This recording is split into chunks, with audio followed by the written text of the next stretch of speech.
আপনারা জানেন এদেশে দীর্ঘদিন যাবৎ দাবি জানিয়ে আসা হয়েছে যে প্রাইমারি স্কুলের মধ্যে ধর্মীয় শিক্ষক নিয়োগ দেওয়া অত্যন্ত পরিতাপের বিষয়। বর্তমানে সরকার ধর্মীয় শিক্ষক নিয়োগ না দিয়ে তথাকথিত নাচ গানের শিক্ষক নিয়োগ দেওয়ার উদ্যোগ নিয়েছে। আমরা আজকের এই সমাবেশ থেকে সরকারকে হুঁশিয়ার করে বলে দিতে চাই, অবিলম্বে নাচ গানের শিক্ষকের প্রজ্ঞাপন বাতিল করতে হবে এবং জনগণের চাহিদা অনুযায়ী এদেশের মধ্যে স্কুলগুলির মধ্যে ধর্মীয় শিক্ষক নিয়োগ দিতে হবে।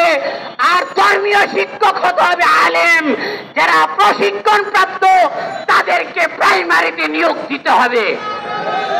সংগ্রামী তৌহিদ জনতা, আপনারা জানেন ইতিমধ্যে অনেক পত্র পত্রিকায় রিপোর্ট হয়েছে যে স্কুলগুলির মধ্যে ছাত্র নেই, পাশের মাদ্রাসাগুলির মধ্যে ছাত্র ভরপুর। এতে প্রমাণ হয়ে যায় স্কুলের শিক্ষার প্রতি এদেশের মানুষের এখন আস্থা নাই। স্কুলগুলিকে ছাত্র ভরপুর করতে হলে আলেম সমাজের পরামর্শ নিতে হবে এবং প্রাইমারির মধ্যে ধর্মীয় শিক্ষক হিসাবে আলেমদেরকে নিয়োগ দিতে হবে। সংগ্রামী তৌহিদি জনতা, আমি পরিশেষে আসন্ন নির্বাচনকে সফল করার জন্য, সুষ্ঠু অবাধ গ্রহণযোগ্য করার জন্য আগামী নির্বাচনের মধ্যে সেনাবাহিনীকে ম্যাজিস্ট্রেসি ক্ষমতা দিয়ে নিয়োগ দিতে হবে এবং সরকারকে এই ব্যাপারে আরো আশ্বস্ত করে তুলতে হবে যেন এদেশে একটা সুষ্ঠু নির্বাচন হয়। এখন আমরা যা দেখছি সুষ্ঠু নির্বাচনের পরিবেশ সৃষ্টি হয় না।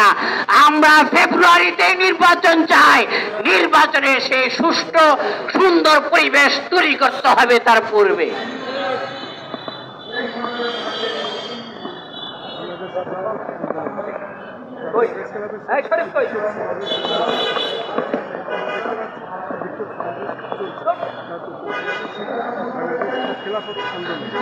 নারায়ে তাকবীর, নারায়ে তাকবীর, আল্লাহু আকবার। খেলাফত আন্দোলন জিন্দাবাদ, জিন্দাবাদ, জিন্দাবাদ, জিন্দাবাদ। খেলাফত আন্দোলন, গানের শিক্ষক তোরা করতে হবে।